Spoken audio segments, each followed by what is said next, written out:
आपल्या सिरीजच्या नवीन एपिसोडमध्ये तुमचं मनापासून स्वागत आहे। आज आपण रोहिडा किल्ल्याच्या पायथ्याशी असलेल्या बाजारवाडी या गावामध्ये आलो आणि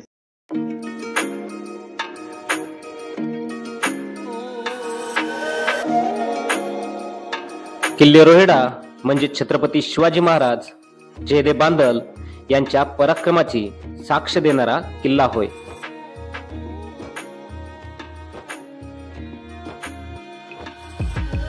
पावसाने सर्वत्र हिरवगार असं वातावरण रोहिड्याला जाताना लागलं आणि हिरव्यागार झाडाझुडपातून आणि अंगावर पडणाऱ्या छोट्या छोट्या पावसाच्या थेंबांनी भिजत रोहिड्याची वाट चढायला एक वेगळाच आनंद लाभला।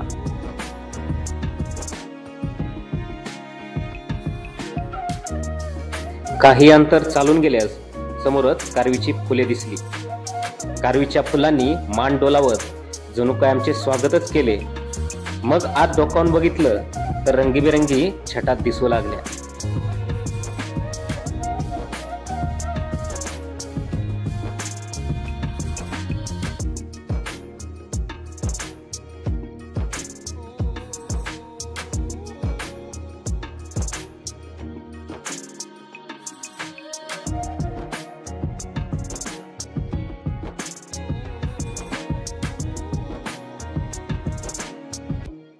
आता जे आपण पोहोचलोय ते म्हणजे मेट, जे की किल्ल्याचाच एक भाग असतो। म्हणजे वर किल्ला आहे आणि त्याच्या जो खालचा हा आजूबाजूचा एक छोटासा डोंगरावर किंवा जिथपर्यंत घोडे येतात तिथपर्यंतचा प्रदेश त्याला मेट म्हणायचं त्या ठिकाणी। आणि इथं विशिष्ट चौक्या असायच्या इथं लावलेल्या आणि या मेटावर जे काम करायचे त्यांना मेटकरी असं म्हटलं जायचं। यांना दोन दोन बिस्किट खाऊ घातली। मग काय, यांनी संपूर्ण किल्ला आमच्या सोबत फिरला आणि त्यांनी आम्हाला वाट सुद्धा दाखवली किल्ल्यावर।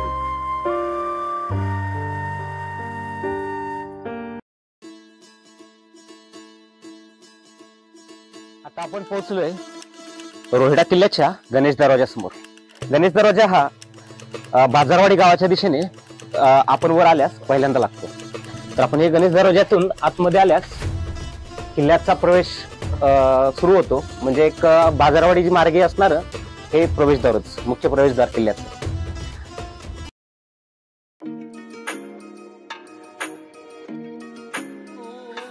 किल्ला उंचीवर असल्याने आणि पाऊलवाट सुद्धा येताना छोटीशीच असल्याने या किल्ल्याचा दरवाजा बहुधा छोटाच बांधला असावा।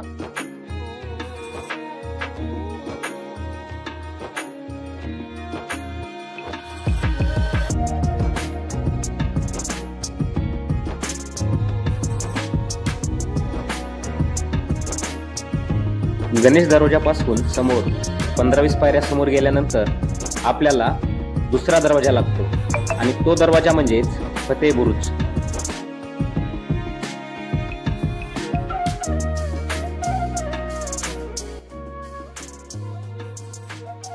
आपल्याला एक हत्तीचं शिल्प असल्यासारखं दिसतंय। त्याचसोबत इथं फिक्स दिसत नाहीये, पण कदाचित हा शरभ असावा, कारण का 11 विठराल त्याची मान दाखवलेली आहे। शरभ हा प्राणी आपल्या हिंदू धर्मामध्ये खूप पवित्र मानला जातो। तर सर्वात ताकदवर असा प्राणी म्हणून त्याची ओळख आहे। तर हत्तीला सुद्धा तो पायाखाली दाबत असे आणि सिंहाला सुद्धा, सिंहासारख्या प्राण्याला किंवा हत्तीसारख्या प्राण्याला तो शेपटीत गुंडा द्यायचे, त्याचे शिल्प आपल्याला बरेच पाहायला मिळतात। तर पूर्वी त्याचसोबत तिच्या बाजूला एक वाघाचं शिल्प कोरलेलं आहे। वाघ असा चालत चाललेला वाघ आहे आजूबाजूला बघत। म्हणजे एक सावध पवित्रा घेऊन पुढे चालत असलेला वाघ आपल्याला या शिल्पामधून पाहायला मिळतो। एक साईडला दिवडी आणि दुसऱ्या साईडला आपल्याला एक पाण्याचं टाकं पाहायला मिळतं। तर हे पिण्याच्या पाण्याचा वापर यासाठी नक्कीच केला जात असावा, कारण एवढं याच्यामध्ये आज देखील प्युरिफायर पाणी आपल्याला पाहायला मिळतंय।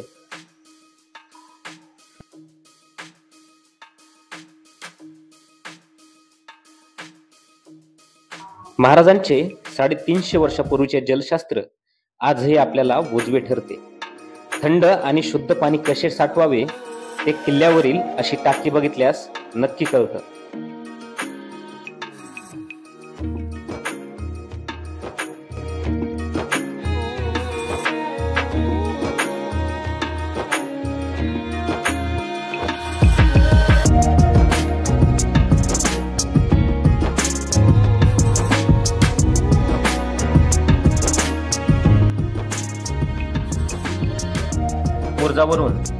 खालील असलेलं बाजारवाडी गाव बघावं म्हटलं तर बाजारवाडी हे गाव संपूर्ण धुक्यामध्ये हरवून गेलं होतं.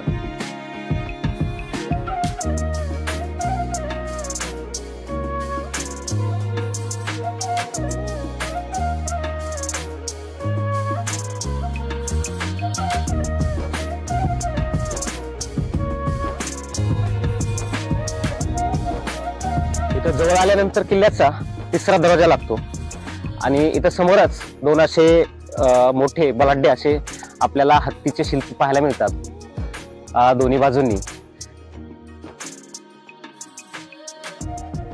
इथे एक शिलालेख आपल्याला पाहायला मिळतो. इथे एक देवनागरी भाषेमध्ये शिलालेख आहे.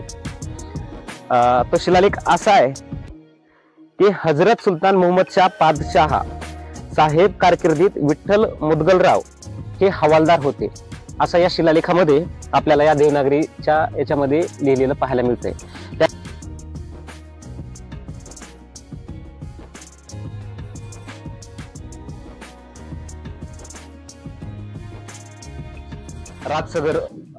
राजसदरीचे आपल्याला अवशेष पाहायला मिळतात आणि अलीकडेच जीर्णोद्धार झालेले हनुमानाचे मंदिर सुद्धा आहे, ते आपण पाहणार आहोतच.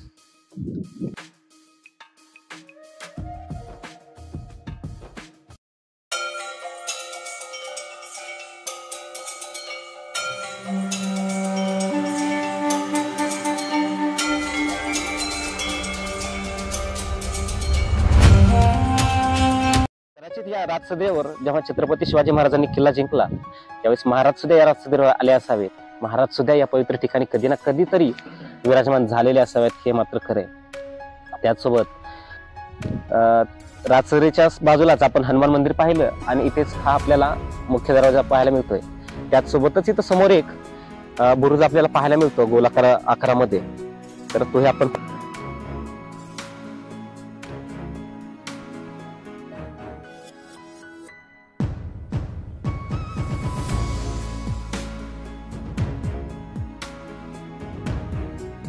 समोरच आपल्याला एक अर्धवर्तुळाकार असलेला बुरुज पाहायला मिळतो. एकदम हनुमान मंदिराच्या समोर राजसदर आणि दरवाजाच्या बाजूलाच हा बुरुज आहे, त्यामुळे संरक्षणाच्या दृष्टीने हा अत्यंत महत्वाचा बुरुज असावा. तर आपल्याला पाहू शकतो आपण बुरुजाचा वर आपल्याला हे बांधकाम आपल्याला पाहायला मिळतंय आणि त्याच्यामध्ये या जंग्या आपल्याला पाहायला मिळतात. तर या जंग्यांचा वापर खास करून बाणांचा हल्ला करण्यासाठी केला जायचा.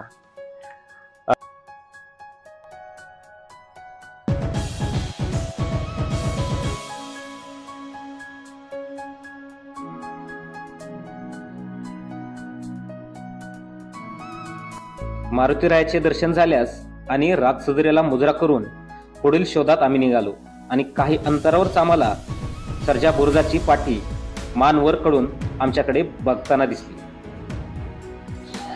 किल्ले रोहेडा आता आपल्या वेगवेगळ्या छटा दाखवू लागला आणि त्या छटा पाहण्यातच आमचं मन रमून गेलं. पुढील भागात बघा किल्ल्यावर नव्यानेच आढळलेला चोर दरवाजा.